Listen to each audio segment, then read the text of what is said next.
વિસ્તારમાં 17 વર્ષીય બાળકી પાછલા 35 કરતા વધારે સમયથી ગુમ છે તેની સરથાણા પોલીસ સ્ટેશન ખાતે ફરિયાદ આપવામાં આવી, પરંતુ આજે 35 દિવસ વીત્યા છતાં પોલીસ તંત્ર દ્વારા હજુ કોઈ કાર્યવાહી કરવામાં આવી નથી। થોડા સમય પહેલા સરથાણા પોલીસ દ્વારા આ બનાવમાં બેદરકારી દાખવીને કોઈ યોગ્ય કામગીરી ન કરતા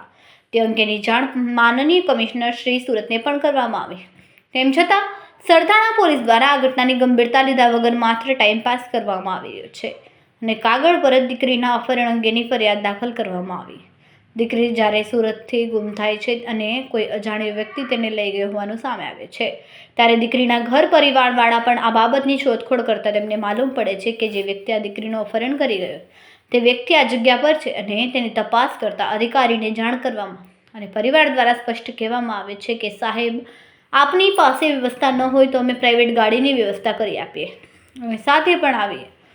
પણ તમે આ વ્યક્તિને પકડવા માટે આવશો। તેમ છતાં જો પોલીસ અધિકારીઓ બેદરકારી દાખવી અને 4-5 દિવસનો સમય જવા દેતા અંતે જ વ્યક્તિ ગુમ થઈ જાય છે અને તેને પકડવા માટેનું પોલીસને કોઈ પગેરું મળતું નથી તેવું રતન સરથાણા પીઆઈ જણાવી રહ્યા છે। ત્યારે દરેક સામાન્ય માણસના મનમાં એક આવા પ્રશ્નો ઊભા થાય છે કે શું ગુજરાત પોલીસે એક 17 વર્ષીય નાબાલિગ દીકરી ગુમ થયા કે તેના અપહરણ થયા પર કોઈ ગંભીર નથી? બીજો પ્રશ્ન, પોલીસ સાથે એટલી બધી સવલતો અને ટેકનોલોજી તેમ છતાં તેમણે તો કોઈ યોગ્ય પગેરું પડતું નથી, પરંતુ જ્યારે આ દીકરીના ઘર પરિવારવાળા જ યોગ્ય માહિતી મેળવીને પોલીસને આપે છે કે આ વ્યક્તિ આ જગ્યા પર છે, તેમ છતાં વ્યક્તિએ પકડવા માટેના કોઈ પ્રયાસ કરવામાં આવ્યા નથી। શા માટે? ધાર્મિક માલવિયા આવતીકાલ સાંજે સરથાણા પોલીસ સ્ટેશન ખાતે જોગાણી પરિવાર અને અકાળા ગામના ગ્રામજનોની સાથે એક પાટીદાર સમાજના યુવાન અને એક સામાજિક કાર્યકર તરીકે સરથાણા પોલીસ સ્ટેશન ખાતે ઉપસ્થિત થયા હતા। એ બનાવની આખી ઘટના એવી છે કે આજથી 35 દિવસ પહેલાં 17 વર્ષીય નાબાલિગ દીકરીનું સરથાણા પોલીસ સ્ટેશન હદ વિસ્તારમાંથી અપહરણ કરવામાં આવે છે અને આજે 35 દિવસ વીત્યા છતાં પોલીસને એ આરોપી પકડવાનું કોઈ પેગરું મળી રહ્યું નથી કે આરોપી નથી મળી રહ્યો અને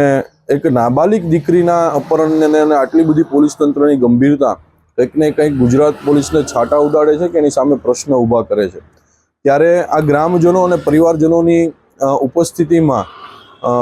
35 દિવસથી આ દીકરી નથી મળી રહી કે એનો તપાસ જે ઘટનાની તપાસ છે એને કોઈ યોગ્ય નિરાકરણ નથી આવી રહ્યું, ત્યારે પોલીસ તંત્રને 24 કલાકનું અલ્ટિમેટમ આપવામાં આવ્યું છે। 24 કલાકની અંદર સચોટ આ તપાસને લઈને કોઈ બાબત સામે નહીં આવે તો સમસ્ત જોગાણી પરિવાર સુરત અને અકાળા ગામ ના જે ગ્રામજનો છે એ તમામની સાથે સમસ્ત અહીંયા સુરતના પાટીદાર સમાજની વિવિધ સંસ્થાઓના સહયોગથી પોલીસ સ્ટેશન ખાતે એકત્ર થઈ અને પરિવારજનોની જે પણ કાંઈ માગણી કે જે પણ રીતે એમને આ લડાઈની અંદર આગળ વધવાનું છે એની અંદર અમે સંપૂર્ણ સહયોગ અને